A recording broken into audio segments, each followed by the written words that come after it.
Hello friend, तो आप लोगों का मेरे यूट्यूब चैनल पर स्वागत है। तो आज हम लोग पढ़ने वाले हैं static variable in C language. Static variable पिछले वीडियो में पढ़ा था, परंतु उसको जो एग्जाम्पल था हमने कोड की सहायता से एक्सप्लेन किया था। तो आज हम लोग उसको लाइव देखने वाले हैं कि क्या जो स्टैटिक वेरिएबल के कोड हैं, ठीक है, या कोड में स्टैटिक वेरिएबल कैसे इस्तेमाल किए जाते हैं, कैसे प्रयोग किए जाते हैं, हम उसे कोड की सहायता से आपको आज एक्सप्लेन करने वाला है, ठीक है। तो सबसे पहले हम क्या करेंगे, देव सी प्लस प्लस ऐप को ओपन करेंगे, ठीक है। तो यहाँ पर हमने देव सी प्लस प्लस को ओपन कर रहे हैं, ठीक है। तो ओपन करने के बाद मान लीजिए यहाँ पर कंट्रोल भी कर लिया, ठीक है। तो अब हम लोग इसमें हम सी का सिंटैक्स लिखेंगे। सबसे पहले हम लोग कोई भी प्रोग्राम या कोड लिखने के पहले सी का सिंटैक्स लिखेंगे, फिर बाद में उसमें हम अपना कोड लिखेंगे। तो सी का सिंटैक्स क्या है? हैज़ इंक्लूड, ठीक है। ये आप लोग पहले ज़रूर लिखें, क्योंकि सी का सिंटैक्स लिखने के बाद आप लोग इजीली कोड को लिख सकते हैं, जिससे आपकी कोई गलती नहीं होगा, ठीक है। stdio डॉट एच, फिर ये हमारा हो गया has include conio CONIO dot H.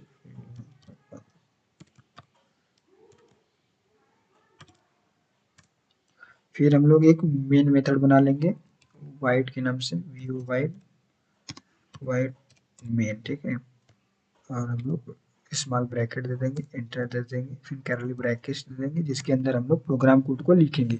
ये जो होता है ये हमारा सी का स्ट्रक्चर होता है, ठीक है, या सिंटैक्स होता है। अब हम लोग कोई भी कोड लिखेंगे या या प्रोग्राम लिखेंगे तो इसके अंदर लिखेंगे, जो ये हमारा मेन मेथड होता है इसके अंदर लिखेंगे, ठीक है।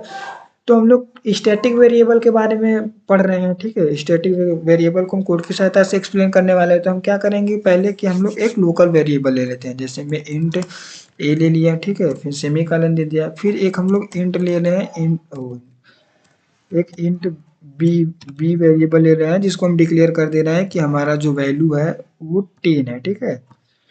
फिर अब हम लोग एक स्टैटिक वेरिएबल ले रहे हैं, स्टैटिक वेरिएबल ले रहे हैं, जो कि हम लोग किसी भी स्टैटिक वेरिएबल को डिक्लेयर करते हैं तो उसके पहले हम लोग स्टैटिक कीवर्ड को लिखते हैं, ठीक है। तो हम लोग स्टैटिक, फिर यहाँ पर इंट एक वेरिएबल हम लोग सी ले रहे हैं, ठीक है। फिर एक static variable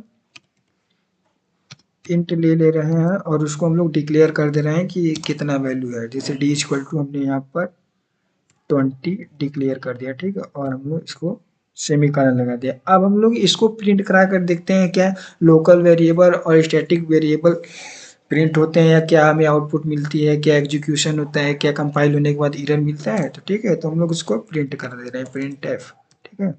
print f double small bracket double comma, ठीक है।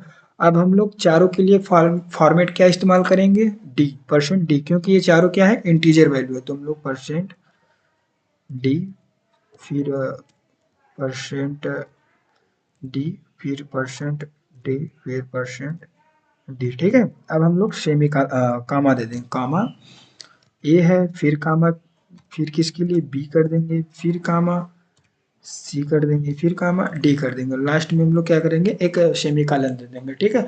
अब प्रोग्राम को हम लोग सेव कर लेंगे, जो कि हमारा प्रोग्राम पहले से सेव है, तो हम लोग सेव कर लेंगे, ठीक है। अब हम लोग क्या करेंगे कि इससे हम लोग कंपाइल करेंगे। तो F9 की सहायता से कंपाइल करिए, चाहे यहाँ पर एग्जीक्यूट पर जा क्लिक कर कर कंपाइल करिए। तो कंपाइल करने के बाद देखिए हमें एक एरर मिला, ठीक है। एरर क्या मिला, कह रहा है कि अननोन टाइप नेम वाइड, जो हमारा वाइड है ये हमारा अननोन बता रहा है। क्यों बता रहा है जानते हैं आप? क्योंकि यहाँ पर देखिए हमने एक जो है कैपिटल लेटर लिख दिया है, ठीक है। तो इसको हम लोग क्या करेंगे, स्मॉल लेटर लिखेंगे। अगर वहाँ पर कैपिटल लेटर लिख दिए तो वो हमारा क्या होगा, सिंटैक्स एरर हो गया, ठीक है, और वो डिफ़ॉल्ट हो गया। तो अब हम लोग इसमें क्या करेंगे, इसको इस्तेमाल कर कर अब इसको एग्जीक्यूट कराते हैं। तो हम लोग F9 की सहायता से एग्जीक्यूट करा रहे हैं। तो देखिए हमारे पास क्या आया, जीरो एरर आया, वार्निंग भी जीरो आया। तो मतलब कि जो हमारा स्टैटिक वेरिएबल है, लोकल वेरिएबल है, ये हमारा जो है प्रोग्राम में सही है, ठीक है, सही हमने उसको डिक्लेरेशन किया। अब हम लोग क्या देखते हैं क्या इसका आउटपुट क्या आता है, ठीक है, तो हम लोग इसको F10 की सहायता से आउटपुट ले, चाहे F9 की सहायता से ले, एग्जीक्यूट बटन पर क्लिक कर दो। तो जैसा कि आप देख रहे हैं कि हमने यहाँ पर 4 वेरिएबल डिक्लेयर किए, ठीक है, तो इंटीजर ए के लिए हमें क्या मिला 1 मिला, ठीक है, और इंटीजर बी के लिए हमारा वैल्यू क्या था 10 मिला, लेकिन स्टैटिक इंट सी जो है उसके लिए यहाँ पर क्या मिला 0 मिला, ठीक है, और जो static int d equal to 20 है उसके लिए हमें बी मिला। अब देखिए जो स्टैटिक इंट सी है उसके लिए हमें 0 क्यों मिला, क्योंकि हमने यहाँ पर कोई वैल्यू डिक्लेयर नहीं किया, सी इक्वल टू कोई वैल्यू डिक्लेयर नहीं किया, इसलिए 0 ही मिला। 0 क्यों मिला, 0 क्योंकि एक इंटीजर वैल्यू है और हमने स्टैटिक में इंट डेटा टाइप का इस्तेमाल किया, ठीक है। तो अब हम लोग देखने वाले हैं फंक्शन की सहायता से स्टैटिक वेरिएबल और लोकल वेरिएबल में क्या अंतर है, क्या हमारा आउटपुट आता है, क्या हमारा एग्जीक्यूशन पर कंपाइल होने पर क्या एरर आता है, ठीक है। तो पहले हम लोग क्या करते हैं हटा लें, ठीक है, इरेज कर लेते हैं। यहाँ पर हमने इसको इरेज कर लिया। अब ये जो हमारा है सी का सिंटैक्स है, सी का स्ट्रक्चर है, ठीक है। तो वाइट मेन के अंदर हम लोग मल्टीपल फंक्शन की सहायता से अब हम लोग क्लियर करें। तो मान लीजिए एक हमने फंक्शन नाम से हमने एक फंक्शन बना लिया, ठीक है, और मान लीजिए फंक्शन एक और फंक्शन के नाम से बना लिया है, ठीक है, एफ यू फंक्शन। हमने दो बार फंक्शन को कॉल करना हो तब हमने फंक्शन बना, ठीक है। अब हम लोग फंक्शन तो बना लिया, ठीक है, अब फंक्शन को डिक्लेयर करेंगे। उसमें जो वाइड नाम से एक फंक्शन बनाएंगे, ठीक है, वी ओ आई वाइड वाइड फन, और उसमें हम लोग अब लोकल स्टैटिक वेरिएबल को डिक्लेयर करेंगे। और हमेशा आप याद रखें यह बात जरूर, ठीक है, कि फंक्शन यदि कोई भी फंक्शन बना रहे हैं, ठीक है, तो उसको अंत में हम लोग कोई भी वो क्या कहते हैं सेमी कालन का इस्तेमाल नहीं करेंगे। सेमी कालन का इस्तेमाल हम लोग हमेशा, जैसे हम लोग प्रिंट हो गया, स्कैनअप हो गया, या कोई डेटा टाइप वैल्यू दे रहे हैं तब उसमें हम लोग अंत में सेमी कालन इस्तेमाल करते हैं, लेकिन फंक्शन के अंत में सेमी कालन इस्तेमाल नहीं करते हैं, ठीक है। तो अब हम लोग वैल्यू देते हैं, ठीक है, तो हम लोग मान लीजिए करली ब्रेसेस लिए, अब हम लोग कंटेक्स्ट के अंदर वैल्यू देते हैं, ठीक है। तो हम लोग इंट ए दे दिया, ठीक है, इंट ए इक्वल टू 10 कर दिया, मान लीजिए इंट ए इक्वल टू 10, और हमने यहाँ पर सेमी कॉलन दे दिया, ठीक है। एक वेरिएबल स्टैटिक भी ले रहे हैं, स्टैटिक स्टैटिक वेरिएबल, मान लो हम लोग डेटा टाइप उसका इंट कर दिया, फिर बी इक्वल टू हम लोग 20 कर दे रहे हैं, फिर सेमी कॉलन कर दे रहे हैं, फिर इंटर कर दे रहे हैं। अब हम लोग इसको प्रिंट करा दे रहे हैं, p r i n t print f, फिर उसके बाद स्मॉल ब्रैकेट सेमी कॉलन, फिर उसके बाद हम लोग %d, तो %d जो कि इंटीजर वैल्यू का फॉर्मेट है, फिर एक %d क्योंकि हमने यहाँ पर ए और बी दोनों को प्रिंट कराना है, ठीक है। तो यहाँ पर कामा देने के बाद ए, फिर कामा देने के बाद बी, ठीक है। अब हम लोग हो गया, एक बार इसको प्रिंट करा कर देखते हैं, ठीक है। तो नहीं नहीं यहाँ पर देखिए मिस्टेक है, यहाँ पर सेमी कॉलन कर लीजिए, नहीं तो हमको एरर मिल जाएगा।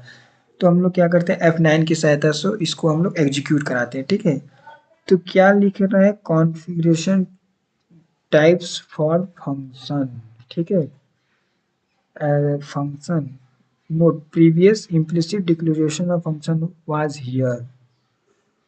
इसमें कह रहा है कि जो हम लोग फंक्शन को डिक्लेयर किए हैं, ठीक है, जैसे ये फंक्शन डिक्लेयर किए हैं, तो उस फंक्शन के लिए हम लोग को पहले क्या कहते हैं, पहले फंक्शन या जो वेरिएबल उसको डिक्लेयर करने के बाद फंक्शन को हम लोग को कॉल करना होगा, ठीक है। तो हम लोग इसको मान लीजिए कंट्रोल सी से कॉपी कर ले रहे हैं और यहाँ पर पेस्ट कर दे रहे हैं। मान लीजिए ये हो गया, वाई फंक्शन हो गया। अब इसके बाद हम लोग इंटर कर कर यहाँ पर कंट्रोल भी कर ले, ठीक है। अब हम लोग देखते हैं एग्जीक्यूट करते हैं क्या एरर आता है, कंपाइल देखिए, ठीक है, एरर सॉल्व हो गया ना।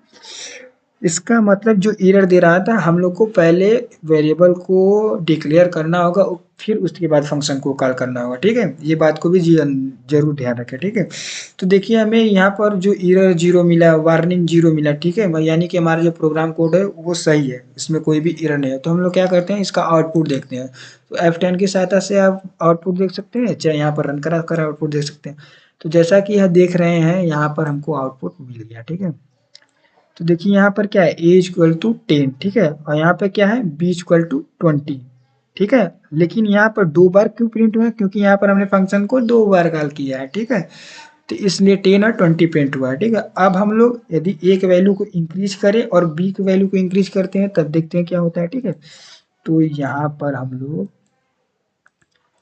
a के वैल्यू को a प्लस प्लस कामा देते, फिर यहाँ पर b प्लस प्लस सेमीकोलन देते, ठीक है। फिर हम लोग एग्जीक्यूट कराते हैं, देखते हैं क्या होता है F9 की सहायता से। देखिए हमें कोई भी एरर और कोई भी वार्निंग नहीं मिला, मतलब कि हमारा प्रोग्राम से है। तो अब हम लोग इसको कंपाइल कराते हैं, ठीक है। कंपाइल कराने के बाद देखिए क्या मिला, आउटपुट थोड़ा चेंज हो गया है, ठीक है। जैसे में देखिए यहाँ पर हमारा जो आउटपुट है, इंट इक्वल टू क्या है, इंट इक्वल टू 10 है, बी इक्वल टू 20 है। लेकिन अब देखिए जब हम लोग ए प्लस प्लस किए तो जो ए इक्वल टू 10 है वो हमारा 11 हो जाना चाहिए, क्योंकि इसका मतलब होता है कि इंक्रीज। लेकिन क्यों नहीं हुआ, क्योंकि ये जो हमारा ये लोकल वेरिएबल है, लोकल वेरिएबल जो है हमारे मेमोरी में फिक्स नहीं होता है, स्टोर नहीं होता है, इसलिए यह क्या कहते हैं, इंक्रीज नहीं हुआ। लेकिन जो स्टैटिक वेरिएबल है वो हमारे मेमोरी में स्टोर होता है, ठीक है। स्टोर होने के बाद फिर वो जब हम लोग फंक्शन को कॉल कर रहे हैं, जैसे यहाँ पर 20 स्टोर हो गया, फिर 20 को हम लोग कॉल कर रहे हैं, क्योंकि यहाँ पे डबल फंक्शन है, 2 बार फंक्शन को कॉल कर रहे हैं। तो फंक्शन को कॉल कर रहे हैं तो ये 20 से 21 हो गया, ठीक है। यदि यदि आपको कोई भी वीडियो में डाउट हो या कोई भी प्रश्न हो तो आप कमेंट जरूर करें, और वीडियो आपको अच्छी लगी हो तो चैनल को लाइक एंड सब्सक्राइब जरूर करें। धन्यवाद।